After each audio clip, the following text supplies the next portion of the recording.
Welcome to our detailed guide on personal service companies in South Africa. Today, we'll explore how these entities are defined, how tax laws apply to them, and what compliance means under the Income Tax Act. This foundation will help us understand the evolving landscape of PSP taxation and its practical impact.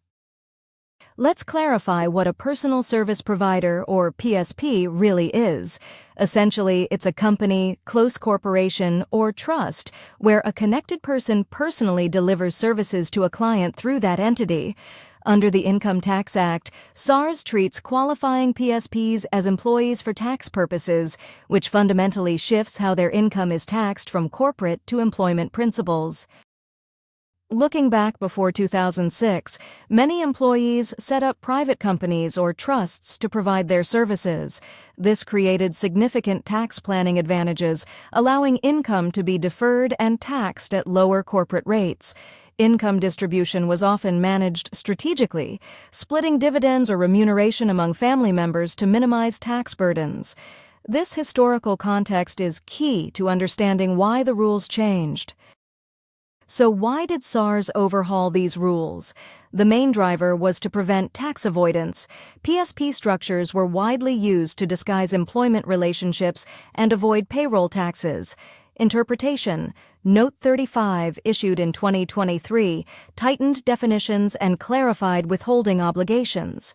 Now, clients must withhold employees' tax on PSP income, ensuring tax is collected immediately at source.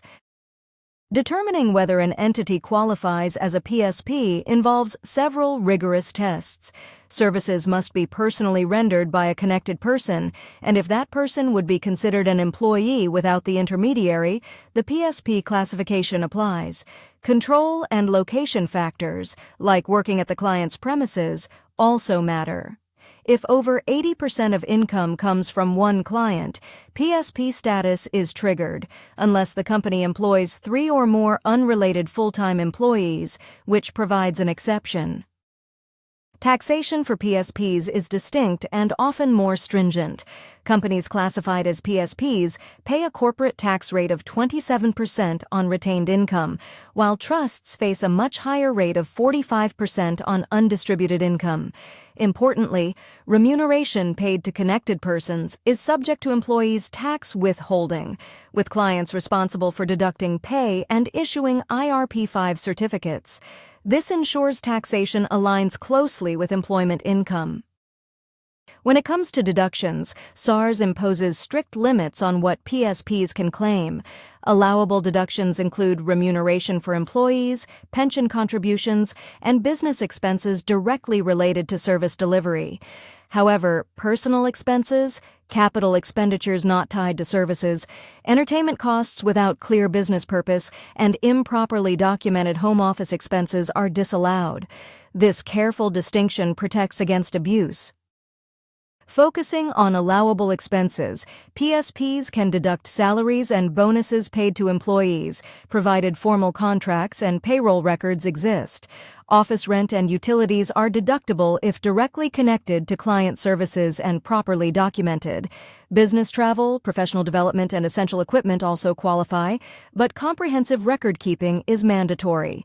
SARS requires invoices, receipts, and contracts to support all claims, ensuring transparency and compliance.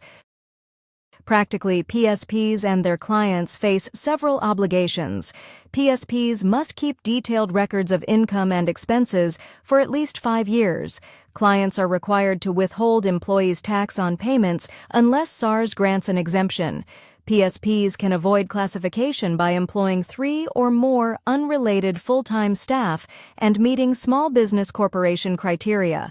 Non-compliance risks hefty penalties, interest on unpaid taxes, and additional assessments, making adherence essential. To navigate PSP taxation effectively, understanding employment-based taxation principles and SARS criteria is critical. Strategic structuring, such as employing additional staff and diversifying clients, can optimize tax positions while ensuring compliance. Above all, seeking professional tax advice is indispensable to manage complex regulations, maximize efficiency, and avoid costly penalties under current laws. This approach positions PSPs for sustainable success.